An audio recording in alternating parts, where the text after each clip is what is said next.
அன்பு பெரியோர்களே, அருமையான சகோதர சகோதரிகளே, எனது அன்பான மாணவ செல்வங்களே, வணக்கம். இன்றைய தின குறள் பதிவு அதிகாரம் 15 பிறனில் விளையாமை. குறள் 142. அரண்கடை நின்றாருள் எல்லாம் பிறன்கடை நின்றாரின் பேதையார் இல்.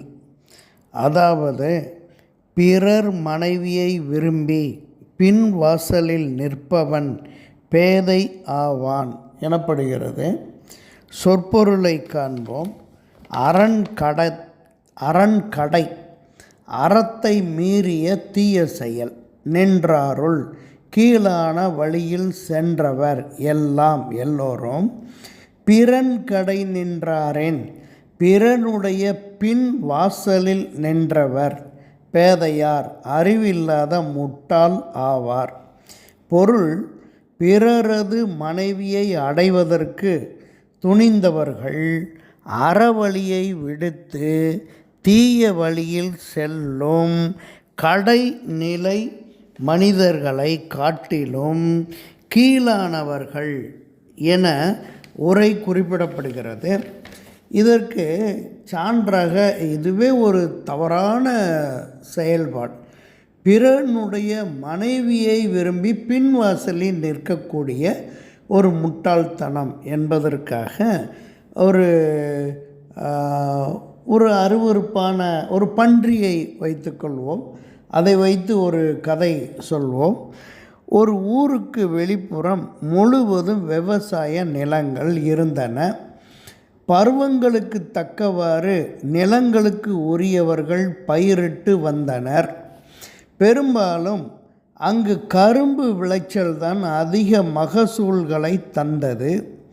எனவே தொடர்ந்து அவ்விவசாயிகள் கரும்பையே போட்டு பயிரிட்டு பராமரித்து வந்தார்கள். அதனால் சர்க்கரை தொழில் உற்பத்தி செய்யும் முதலாளிகள் அங்கு ஒரு பெரிய கரும்பு ஆலையை நிறுவி அங்கு விளையும் கரும்புகளை விலைக்கு பெற்று சர்க்கரையை உற்பத்தி செய்தார்கள். பிழியப்பட்ட கரும்பு தாடைகளை எரி மூட்டத்திற்கும் சாற்றை பிரித்து சர்க்கரைக்கும் வடிகட்டிய சர்க்கரை நீரை கழிவு நீரோடும் பிரித்து வைத்து அதனை வியாபாரம் செய்தார்கள். அந்த ஊரில் 2 பேர் தொழுக்களை அமைத்து அவற்றில் பன்றிகளை அடைத்து வியாபாரம் செய்து வந்தார்கள். வீடும் தொழுக்களும் பக்கத்தில் இருந்தன. ஒரு தொழுக்காரர் மட்டும் பன்றிகளை வெளியே மேய விடாமல் தொழுவில் அடைத்தே வைத்தார்.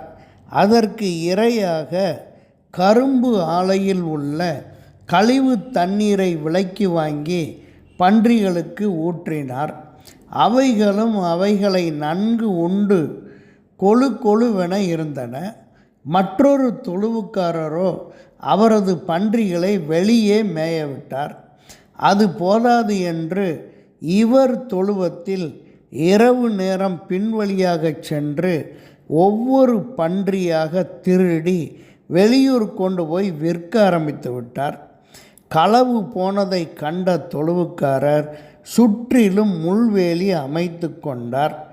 ஆனால் நகர் முனிசிபாலிலிருந்து பன்றிகள் தெருவில் சுற்றுவதால் காச நோய் மனிதர்களுக்கு ஏற்படுகிறது.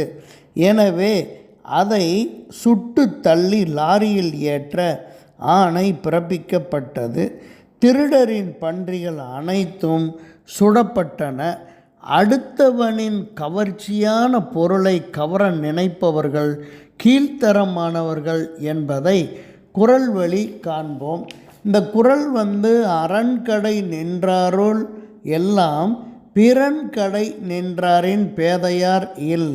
அதாவது, பிறரது மனைவியை விரும்பி பின்வாசலில் நிற்பவன் முட்டாள்தனத்தை உடையவன் என்பதற்காக இந்த பன்றிகளை ஓமைப்படுத்தி இந்த கதை சொல்லப்பட்டிருக்கிறது.